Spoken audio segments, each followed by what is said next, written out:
방출 TV. 농학과 학생 여러분 안녕하세요. 이번 학기 농업생물화학을 담당하고 있는 고한종입니다. 이번 시간은 코로나19 사태로 인해서 우리가 정상적인 출석 수업을 하지 못했고 대체 과제물로 우리가 이제 평가를 하게 됐는데 많은 학생 여러분들이 출석 수업에 대한 교과목들을 다시금 대체 과제물로 준비하는 과정에서 많은 걱정과 두려움이 있는 것들이 사실이겠죠. 그래서 이러한 것들을 여러분께 좀 안내를 해드리고 과제물 작성에 도움되는 시간을 마련하고자 녹화를 하게 되었습니다. 여러분들이 학습하고 계시는 농업생물화학이라고 하는 교과목은 농학과 2학년에 개설된 교과목이죠. 그래서 앞으로 여러분들이 농학과에서 다양한 농업 관련된 전공 교과목들을 학습하기에 앞서서 기초적인 개념들을 다시금 학습해보는 그러한 내용들이 되겠습니다. 농업생물화학 교과목 OT에서도 간략하게 말씀을 드렸습니다만 농업생물화학이라고 하는 교과목은 여러분이 잘 아시는 생화학, 즉 바이오케미스트리, 살아있는 생물체 내에서 일어나는 각종 생명 현상들을 화학적으로 이해하고 학습하는 그러한 교과목이다라고 얘기할 수가 있겠습니다. 그래서 생화학이 기반을 두었고 농업생물화학이라고 하는 것은 우리가 일반적으로 농업생물체라고 하는 농업의 주 대상이 크게 식물과 동물로 구분할 수가 있겠죠. 그래서 농업생물체 우리가 앞으로 학습하고 또 그러한 것들에 대한 응용을 하는 전반적인 내용이라고 하는 것들이 살아있는 생명체를 대상으로 하는 거기 때문에 그런 생명체에서 일어나는 대사 과정들을 화학적으로 이해하고 학습해보는 그런 기초적인 과목이 되겠습니다.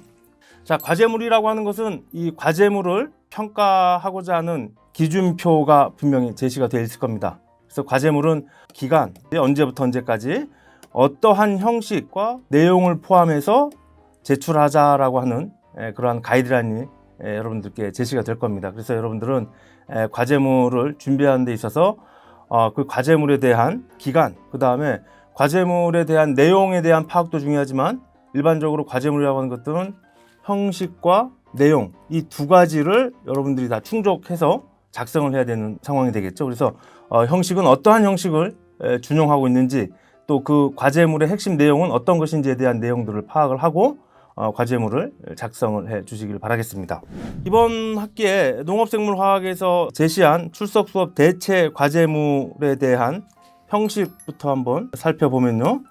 주어진 그 과제물의 형식은 한글 파일 혹은 워드 이 두 가지의 문서 작성을 통해서 제출하도록 되어 있습니다. 이번 과제물 시험에서는 여러분들의 그 표절 검사 이런 것들이 이루어지지는 않습니다만 통상적으로는 그 과제물에 대한 평가는 표절 검사 같은 것들이 이루어지기 때문에 PDF 파일이 아닌 한글 파일은 혹은 또 워드 파일로 제출하는 것들이 일반적인 상황들이다라고 이야기할 수가 있겠습니다. 그리고 작성 파일뿐만 아니라 글자 크기라든지 또 간격 같은 것들도 주어진 내용들을 여러분들이 사전에 인식을 하고 그 양식에 맞게끔 작성을 하면 되겠습니다. 더불어서 리포트 같은 것들을 작성하고 여러분들이 준비하실 때는 그 일반적인 형식을 준용하면 되겠습니다. 그래서 첫 번째로 리포트에서 중요하게 여러분들이 이해해야 될 형식이라고 하는 것은 표지가 되겠죠. 맨 앞장이 되겠죠. 그래서 이 표지라고 하는 것에서는 반드시 여러분들이 그 리포트, 해당 리포트의 제목이 포함이 되어 있어야 되고 그 제목과 더불어서 제출하는 일자 그리고 제출하는 제출자에 대한 것들이 반드시 포함이 되어 있어야 되겠습니다. 그래서 뭐 내용에 대한 것들을 충실히 작성했다 하더라도 표지 혹은 또 이러한 정보들이 잘못 전달될 때는 평가를 할 수가 없기 때문에 여러분들이 향후에 리포트를 작성할 때는 첫 번째로 그 형식 중에서 표지를 잘 이해하시고 표지에는 반드시 이러한 것들이 들어가야 된다라고 이해하면 되겠고요. 표지는 일반적으로 맨 첫 장에 이러한 그 내용들만 넣을 수도 있고 이번 그 출석 수업 대체 과제물처럼 그 양이 제한적인 상황에서는 표지에 이러한 내용과 더불어서 목차가 들어갈 수가 있습니다. 그래서 이 목차라고 하는 것은 안에 내용물들의 순서가 되겠죠. 그래서 일반적으로 목차라고 하는 것은 서론, 그 다음에 어떠한 내용들을 본격적으로 다루게 되는 본론, 결론, 그 다음에 그러한 것들을 여러분들이 리포트 과제를 작성하면서 참고했던 참고문헌 형태로 일반적으로 작성을 하게 됩니다. 자, 그래서 이러한 목차와 표지에 일반적인 그러한 제출자 제목과 더불어서 목차들이 포함이 되겠고, 두 번째는 본격적인 이제 그 안에 본론에 대한 내용들이 되겠죠. 그래서 이번 과제물에서는 두 가지의 과제 내용들이 제시되어 있습니다. 그래서 교재를 보시면은 그 내용들을 여러분들이 충분히 학습을 할 수가 있을 것 같은데요. 일반적으로 제시된 과제물들을 작성하면서 여러분들이 그냥 단순하게 교재라든지 혹은 다른 사전 혹은 또 인터넷의 여러 가지 자료들을 단순하게 카피하거나 혹은 짜집기 하는 그러한 형태가 아닌, 본론에서는 문제가 출제된 그 문제에 대한 문제를 인식하는 그런 과정이 필요하겠고요. 문제를 인식하고 그 문제에 대해서 어떻게 내가 그 문제를 알아가고 또 찾아가고 학습해 나가는 그러한 해결 설계들이 포함이 되겠죠. 그리고 그러한 자료들을 수집한 것들을 바탕으로 여러분들이 결론을 낼 수 있는 그러한 과정들을 리포트에 담는 게 가장 좋은 방법들이다라고 얘기할 수 있겠습니다. 일반적인 그러한 내용들이 그렇고요. 이번에 추석 수업 대체 과제물에서는 제시된 분량이 상당히 제한적이기 때문에 여러분들이 그 두 가지 문제에 대해서 교재 혹은 인터넷에서 여러 가지 자료들을 학습해 보시고 그 자료들을 조금 더 함축적으로 요약하는 그러한 준비를 통해서 과제물을 작성해 주시기를 바라겠습니다. 마지막으로 이 과제물이 본론에 대한 내용들을 작성한 이후에 자료에 대한 출처, 또 여러분들이 학습했던 내용들에 대한 인용에 대한 그런 인용문헌에 대한 참고 문헌을 반드시 표기를 해 주셔야 됩니다.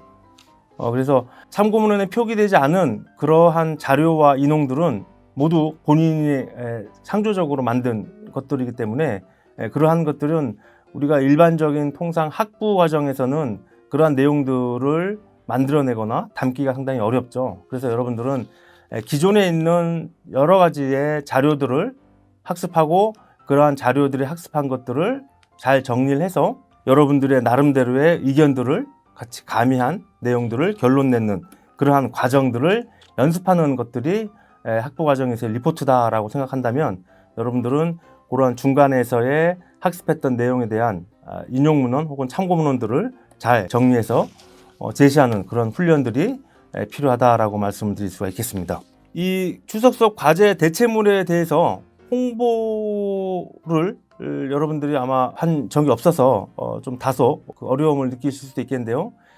과제물에 대한 그 내용이라고 하는 것들은 여러분들이 교재 혹은 또 인터넷상에서 출제자의 문답을 여러분들이 이해를 하시면 각종 자료라든지 그 내용에 대해서 어렵지 않게 조사가 가능하고, 그러한 것들을 여러분들이 학습한 내용들을 나름대로 정리를 해서 리포트로 작성을 한다는 것들이 또 심적으로는 조금 부담이 될지 모르겠습니다만, 이러한 리포트 작성들이 앞으로 여러분들이 계속적으로 연습을 하고 또 그러한 과정에서 여러분들의 학습 능력을 더욱더 배양시키는 측면에서 긍정적인 효과를 가지고 있다라고 말씀드릴 수가 있겠습니다. 자, 일반적으로 과제물이라고 하는 것들은 여러분들에게 주어진 그러한 문제에 대해서 여러분들이 문제의식을 가지고 그러한 것들에 대해서 어떠한 자료들을 검색하고 또 학습을 해보고 찾아서 학습을 해보고 그러한 학습된 내용들을 여러분들이 필요로 하는 내용들로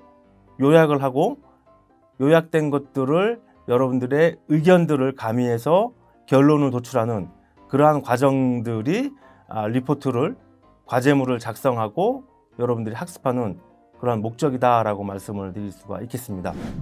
이번 학기에 농업생물화학의 출석 수업 대체 과제물은 두 가지의 문제가 출제가 되었습니다.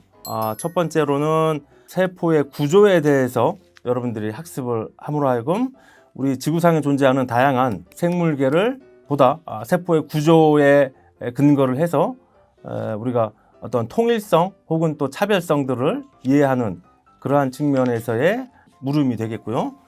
두 번째 물음은 효소에 대한 내용이 되겠습니다. 그래서 살아있는 생명체가 끊임없이 필요한 물질을 합성해내고 필요한 에너지 혹은 다른 그 물질들을 만들어낸다라고 하는 것들은 어떤 외부에서 공급받은 물질들을 효율적으로 필요한 물질들을 합성해내는 그러한 대사 과정들이 필요하다라고 말씀드릴 수가 있겠는데요.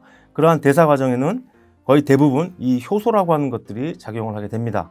그래서 이 효소가 없는 체내에서 반응은 극단적으로 매우 한정적으로밖에 일어날 수 없기 때문에 살아있는 생명체의 기본 단위라고 할 수 있는 세포는 각각의 그러한 특이적인 구조를 가지고 있고, 또 세포의 그 안에서는 다양한 대사체계와 더불어서 생명 활동이 일어나기 위해서는 효소라고 하는 특이적인 그러한 물질들이 작용을 통해서 끊임없이 필요한 대사 과정들이 일어나고, 그러한 대사 과정들이 하나의 생물체 내에서의 특이적인 그러한 생물 혹은 또 생리적인 반응들로 나타난다라고 하는 것들을 여러분들이 이번 출석 수업 대체 과제물을 준비하면서 학습을 해 주시기를 바라겠습니다.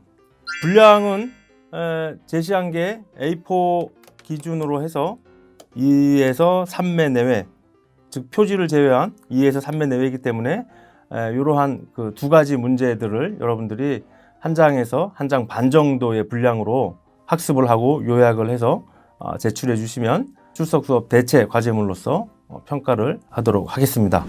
자, 모쪼록 주어진 출석 수업 대체 과제물에 대해서 여러분께 간략하게 설명을 드렸고요.